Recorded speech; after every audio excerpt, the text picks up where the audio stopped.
Hello friends, maths series centre में आपका स्वागत है। तो आज हम इस वीडियो के माध्यम से त्रिभुज का पूरा विस्तारित रूप देखेंगे कि त्रिभुज आखिर ये क्या होता है, त्रिभुज कितने भुजाओं से बना होता है, इसमें कितने शीर्ष होते हैं।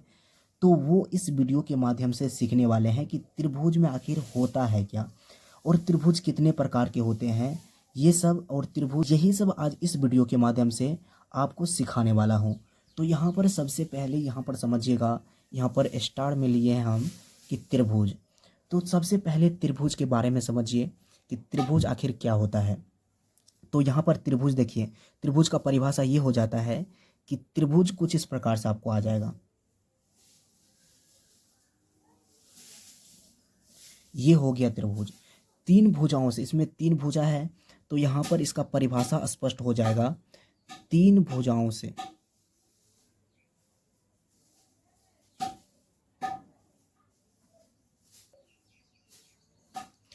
इसका परिभाषा स्पष्ट हो जाएगा कि तीन भुजाओं से घिरी हुई आकृति को ही त्रिभुज कहते हैं।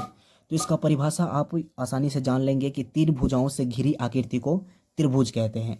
तो ये कुछ इस प्रकार से इसका चित्र आ जाएगा, फिगर आ जाएगा। तो यहाँ पर देखिएगा, त्रिभुज में ये जो इसका ये कोण है, यहाँ पर तीन कोण इसमें है। तो इसमें सिंपल आप जो कोण का संख्या सुनेंगे तो इसमें भुजा की संख्या हो जाएगा, भुजा का संख्या इसमें देखिए, यहाँ से यहाँ तक एक भुजा और यहाँ से यहाँ तक एक भुजा और यहाँ से यहाँ तक एक। इसमें टोटल तीन गो भुजा होता है, त्रिभुज में तीन भुजा होता है। उसके बाद यहाँ पर समझिएगा, ये तीन भुजा है, तीन इसमें कोण भी तीन गो है। तो यहाँ पर इसका कोण का संख्या जो हो जाएगा, कोण का संख्या, एक कोण यहाँ बन रहा है और ये एक कोण यहाँ बन रहा है और ये एक कोण यहाँ बन रहा है। तो तीनों कोण यानी तीन कोण, यानी इसमें भी कोण की संख्या कितना हो जाएगा, तो तीन हो जाएगा। इसी कोण को ही शीर्ष बोला जाता है। तो यहाँ इसमें शीर्ष की भी संख्या कितना हो जाएगा, शीर्ष का भी संख्या तीन हो जाएगा। तो ये इसको, ये जी यहाँ जो ये है, इसको ही शीर्ष बोलते हैं, इसको ही कोण बोलते हैं। तो यहाँ से कोण हमें पता चल गया तीन होता है और शीर्ष भी पता चल गया तीन होता है। उसके बाद इसमें भुजा की संख्या तीन होता है। और एक पॉइंट याद रखिएगा, त्रिभुज के तीनों कोणों का मान जो होता है, त्रिभुज के तीनों कोणों का मान 180 डिग्री होता है। त्रिभुज के तीनों कोणों का मान, अगर आपको कोई पूछ दिया जाए कि अगर त्रिभुज का तीनों कोणों का मान बताइए, तो यहाँ पर हो जाएगा 180 डिग्री टोटल। अब प्रत्येक कोण जो होता है 60 डिग्री का होता है, इसका प्रत्येक कोण 60 डिग्री का। तो आप एक त्रिभुज के बारे में ये सब जान चुके हैं।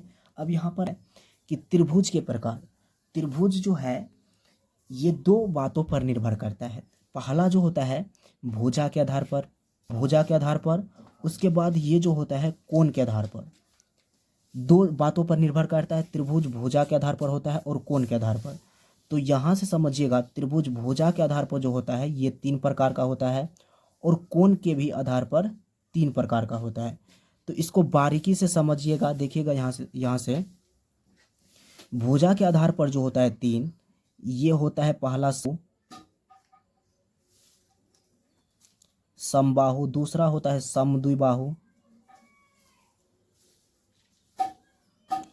तीसरा होता है विषमबाहु। उसके बाद ये कोण का जो आधार होता है, कोण के आधार पर भी तीन प्रकार का होता है यहाँ पर। तो पहला हो जाता है समकोण त्रिभुज, उसके बाद हो जाता है अधिक कोण,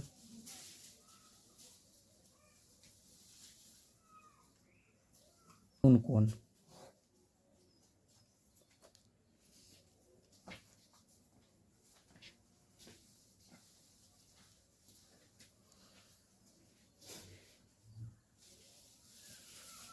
भुजा के आधार पर तीन प्रकार का होता है और आधार पर तीन प्रकार के होता है। तो यहाँ पर तीनों को बारीकी से समझेंगे कि समबाहु और समद्विबाहु और विषमबाहु का परिभाषा अगले वीडियो में आपको समझाने वाला हूँ। इस वीडियो को यहीं पर ख़त्म करते हैं। चलिए मिलते हैं अगले वीडियो में, तब तक के लिए जय हिंद, जय भारत।